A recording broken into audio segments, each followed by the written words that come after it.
जय हिंद दोस्तों, आप सभी का हमारे चैनल लर्न विथ निकिता में स्वागत है। आज हम छत्तीसगढ़ ज्योग्राफी के कुछ इम्पॉर्टेंट टॉपिक्स कवर करेंगे जो हर बार सीजीपीएससी पूछता है या व्यापम में भी बहुत सारे क्वेश्चंस इससे पूछे जाते हैं और यहाँ से क्वेश्चंस हमेशा बनते हैं और हम एलन वर्मा की पुस्तक से पढ़ेंगे। तो चलिए हम स्टार्ट करते हैं और ये हमारा पहला क्लास होगा और आगे भी और भी ऐसे क्लासेस आएंगे और भी बहुत सारे टॉपिक्स में एलन वर्मा की बुक से हम सारे टॉपिक्स कवर करेंगे। तो आइए चलिए देखते हैं।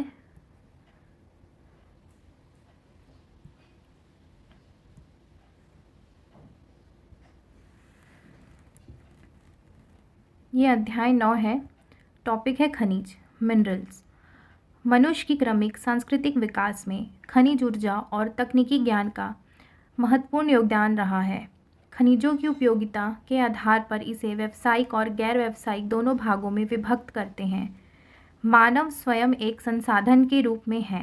व्यक्ति अपनी व्यावसायिक कुशलता, तकनीकी ज्ञान और ऊर्जा के उपयोग तथा यातायात के साधनों के विकास से औद्योगिक विकास किया है। यहाँ विभिन्न प्रकार के खनिज संसाधन मिलते हैं, जैसे कच्चा लोहा, ईंधन, उद्योग लगाने, मकान बनाने की वस्तुएं तथा कीमती धातु के रूप में सोना हो गया, आपके हीरे हो गए, उसके निक्षेप मिलते हैं और यहीं पर ही खनिजों का वर्गीकरण किया गया है। खनिज के गुण उनकी उपयोगिता एवं प्रयोग के आधार पर निम्न भागों में विभाजित कर सकते हैं। गुण के आधार पर धात्विक खनिज, मेटेलिक मिनरल्स, इसे 5 भागों में रखा जाता है।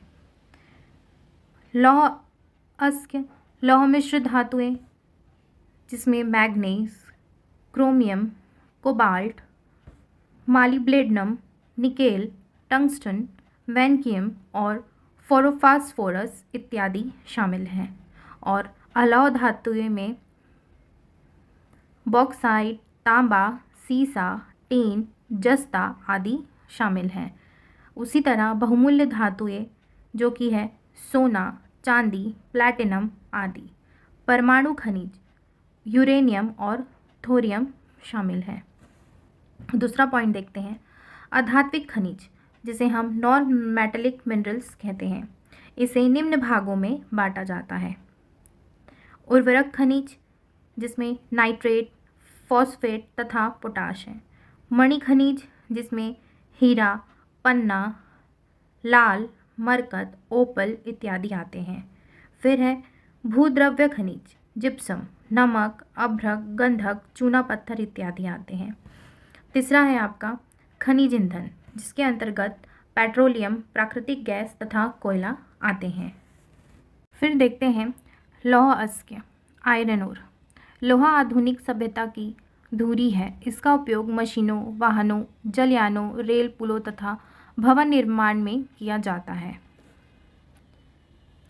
यहाँ लौह अस्क्य का संचित भंडार है 4592 मिलियन टन है, जो कि देश के संचित भंडार का 19.09% है। प्रदेश के प्रमुख उत्पादक क्षेत्र निम्नांकित हैं। पहला है आपका बेलाडीला लौह अस्क्य क्षेत्र, जो कि दंडकारण्य प्रदेश का मुख्य खनिज लौह अस्क्य है। किसका? बेलाडीला लौह अस्क्य क्षेत्र का। कौन सा? दंडकारण्य प्रदेश का मुख्य खनिज लौह अस्क्य। यहाँ धारवाड़ शैलक्रम में लौह अस्क्य का पर्याप्त भंडार उपलब्ध है। यहाँ हेमाटाइट किस्म की लौह अस्क्य पाई जाती है। किस टाइप की? हेमाटाइट किस्म की। यहाँ मुख्य रूप से 3 विशाल निक्षेप मिलते हैं। कितने? 3। पहला है दंतेवाड़ा में बेलाडीला की पहाड़ी, दूसरा कांकेर तहसील के रावघाट की पहाड़ी में, तीसरा है नारायणपुर के मेटाबोदली, आरी डोंगरी, रावघाट, चारगांव, हाहालद्दी और कोटापाल छोटे डोंगर क्षेत्र में। आप इस नामों को बहुत अच्छे से याद रखेंगे, ये पूछता है एग्ज़ाम में।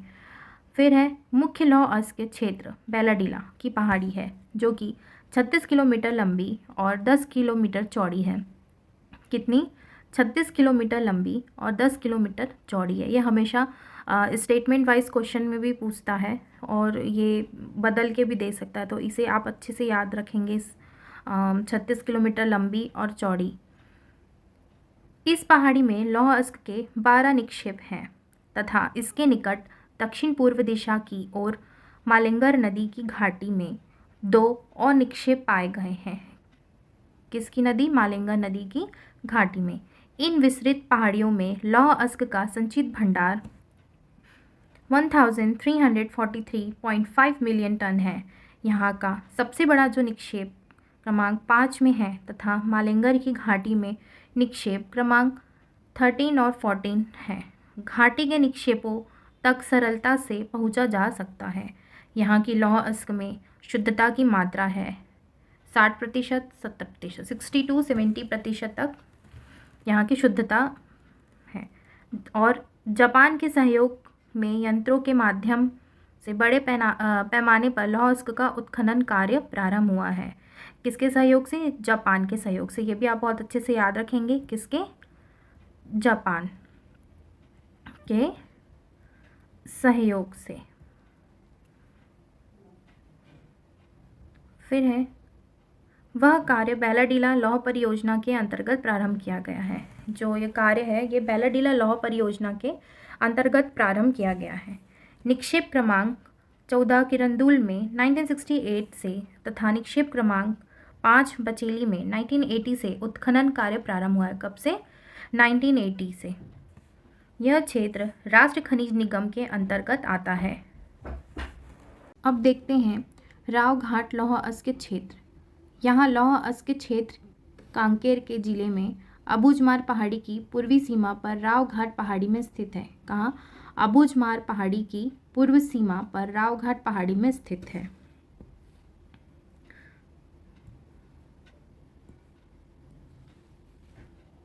इस पहाड़ी पर लौह अयस्क के 6 निक्षेप मिलते हैं। कितने? 6 निक्षेप।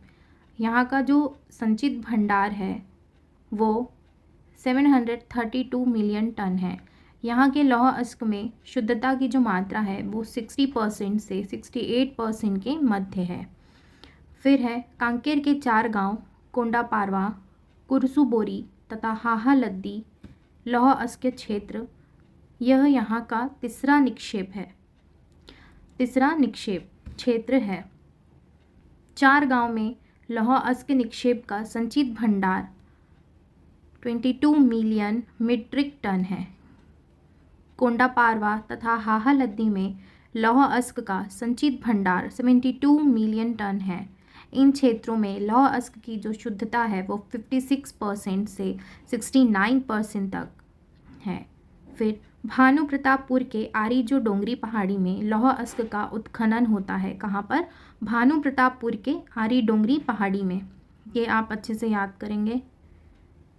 यहाँ का संचित भंडार 26 मिलियन मीट्रिक टन है। 26 मिलियन मीट्रिक टन। उपरोक्त बड़े निक्षेपों के अतिरिक्त अन्य निक्षेप मेटाबोदली में 16 मिलियन मीट्रिक टन निक्षेप लेटराइट के रूप में पाए जाते हैं। कहाँ पर? मेटाबोदली में। फिर दल्ली राजरा लौह अयस्क क्षेत्र। यह जो क्षेत्र बालोद जिला के अंतर्गत आता है, जो दल्ली राजरा लौह अयस्क क्षेत्र है वो बालोद जिला के अंतर्गत आता है। इस पहाड़ी में लौह अयस्क श्रृंखला जो है ना वो टेढ़े मेढ़े लगभग 32 वर्ग किलोमीटर तक है क्षेत्र में विस्तृत है।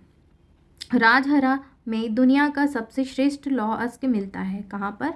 राजहरा, दुनिया का सबसे श्रेष्ठ लौह अयस्क। इसे भी आप अच्छे से याद रखेंगे इस पॉइंट को।